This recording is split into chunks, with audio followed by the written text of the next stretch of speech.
What's happening, Atlanta and rest of the world? 6 minutes after the hour is your time. You're getting real with Richie, the realest man in the game.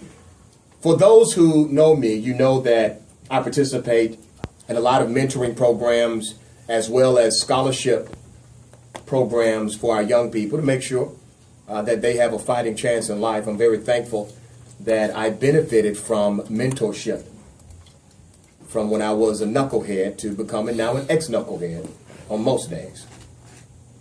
So one of the benefits, scholarship program coming up, banquet on Friday, May 1st.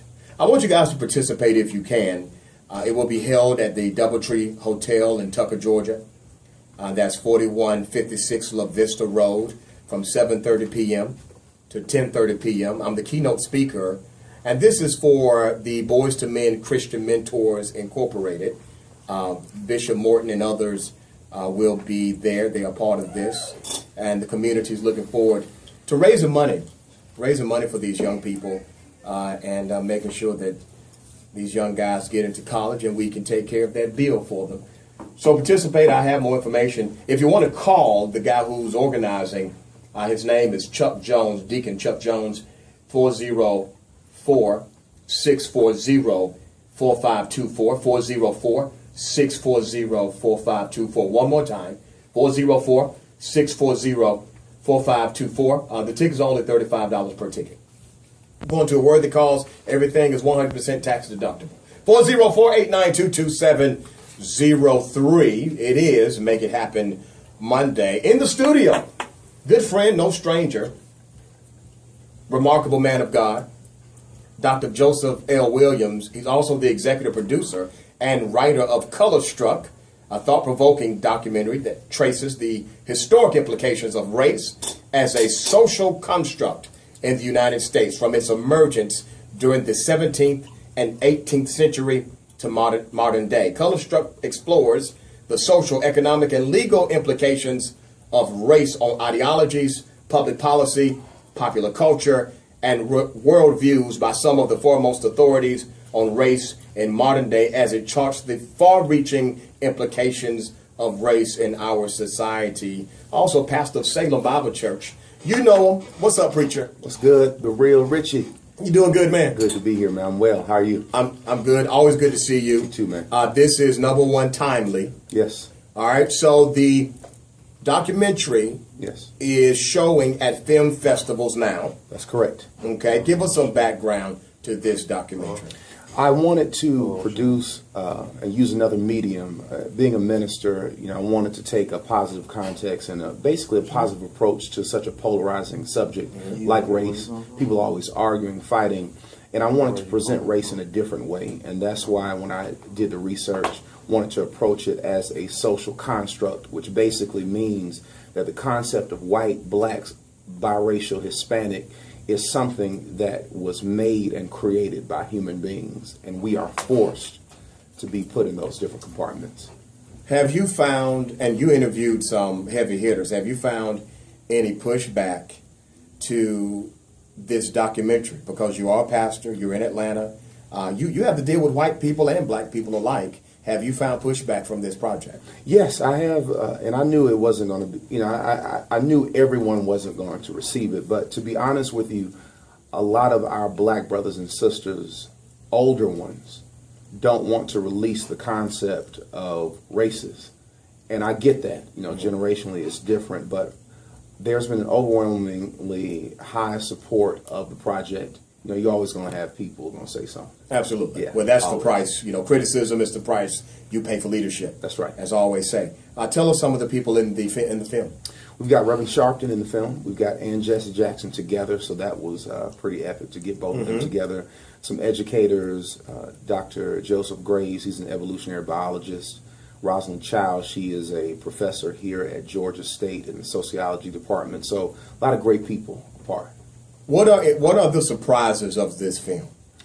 Surprises. The surprises of the film is when people see that the concept of being black, white, Hispanic is not something that we're born into. We're really born humans. We're all on the same page in terms of how we're born, but we're basically placed in these different categories. And what it does is race is a caste. and it gives privileges to those who are white, and it oppresses those who are not. And I don't say that against our white brothers and sisters, but that's just history. Yeah, period. What are the fixes? I think we have to, first of all, talk about what race is and getting people to understand how it started, what a construction is, what a caste system is. And secondly, you have to get people to working together in a solutions-based type of initiative to make a difference, together in the community. What kind of person would benefit from this documentary? Any person who wants a new approach to dealing with a polarizing subject, like new insight, new inspiration. I think if you watch it, it kind of causes, some light bulbs to go off, and you say, oh, well, I didn't think about it like that. So I think anyone who wants a different approach, I think it would be a great piece. On a personal note, what made you decide to basically step out of a box and not only produce but write Color Struck? Well, I think to whom much is given, much is required, and I have a wonderful platform being the pastor of Salem Bible Church, working with my father, Jasper Williams Jr., and I wanted my ministry to transcend the walls of the church. I think as pastors, when God puts us in those places, we have to use those platforms to do something in the community, and this was a way for me to do that.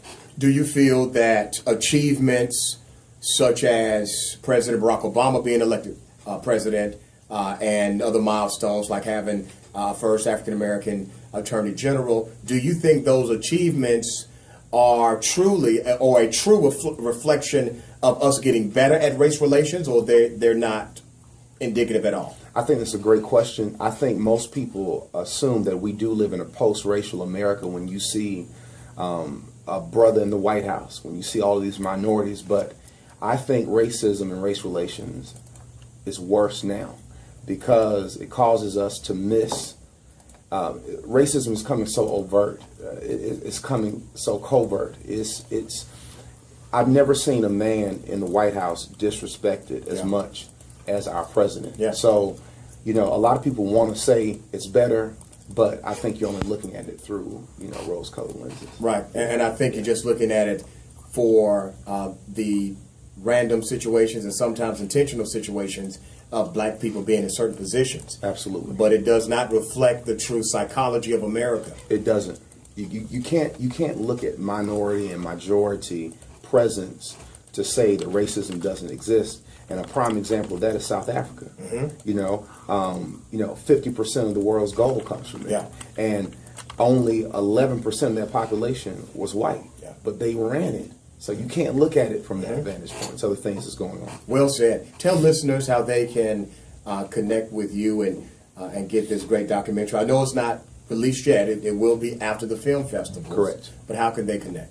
They can connect with me at colorstruck.com. That's spelled with a K, KOLORSTRUCK.com. We have all of what we're doing right there. People can check it out. All right, there it is, colorstruck.com. Dr. Joseph L. Williams, producer and writer. Brother, looking forward to this and a lot more from you. Thanks, brother. Brilliant man. 15 minutes after the hour is your time. 404-892-2703.